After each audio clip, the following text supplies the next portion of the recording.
തിരുവനന്തപുരത്ത് ഞങ്ങൾ ഈ മാസം 9-ാം തീയതി സ്റ്റാർട്ട് ചെയ്തു. അടുത്ത മാസം 18-ാം തീയതി ഡൽഹിയിൽ അവസാനിക്കും. എല്ലാ സ്റ്റേറ്റും കവർ ചെയ്യും.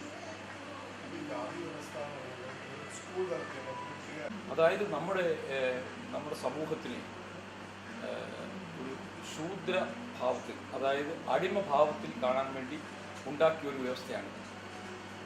അപ്പോൾ അത് തീർച്ചയായിട്ടും മാറ്റാൻ കഴിയും, മാറിയേ പറ്റത്തുള്ളൂ.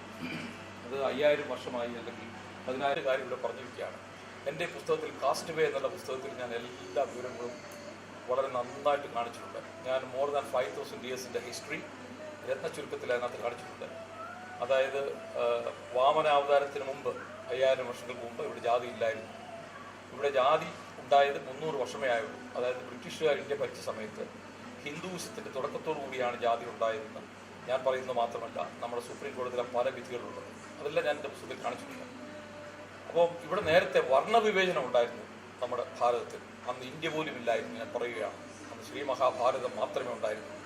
ആ സമയത്ത് ഇവിടെ വർണ്ണവിവേചനം ഉണ്ട്. അതായത് നമ്മുടെ പൂർവികർ, നമ്മുടെ എല്ലാവരുടെയും പൂർവികർ ബ്ലാക്ക് സ്കിൻ, കറുത്ത നിറമുള്ള ആൾക്കാർ, ഏകവർണ്ണം എന്നാണ് നമ്മളെന്ന് പറയുക. അത് വാമനാവതാരത്തിന് മുമ്പ് ഇവിടെ ഏകവർണ്ണമുള്ള നമ്മുടെ എല്ലാം പൂർവ്വവർണ്ണം എന്നാണെന്ന് പറയുക. അത് കഴിഞ്ഞ് വർണ്ണം എന്നുള്ളതിൻ്റെ അർത്ഥം, വർണ്ണ എന്ന് പറയുന്നത് തന്നെ സംസ്കൃത വാക്കാണ്. അതിൻ്റെ അർത്ഥം നിറമെന്നാണ്. നിറമെന്ന് മാത്രമേ അതിനർത്ഥമുള്ളൂ, വേറെ ഒരു അർത്ഥമില്ല. ഇന്ന് അതിന് ജാതി എന്നുകൂടി എഴുതി ചേർത്തിരിക്കുക. അപ്പോൾ ഇതെല്ലാം മാറിയേ പറ്റത്തുള്ളൂ. വാമനാവതാരത്തോടുകൂടി ഇവിടെ നമ്മുടെ നാട്ടിൽ വിവർണമുണ്ടായി, കറുത്തവരും വെളുത്തവരും.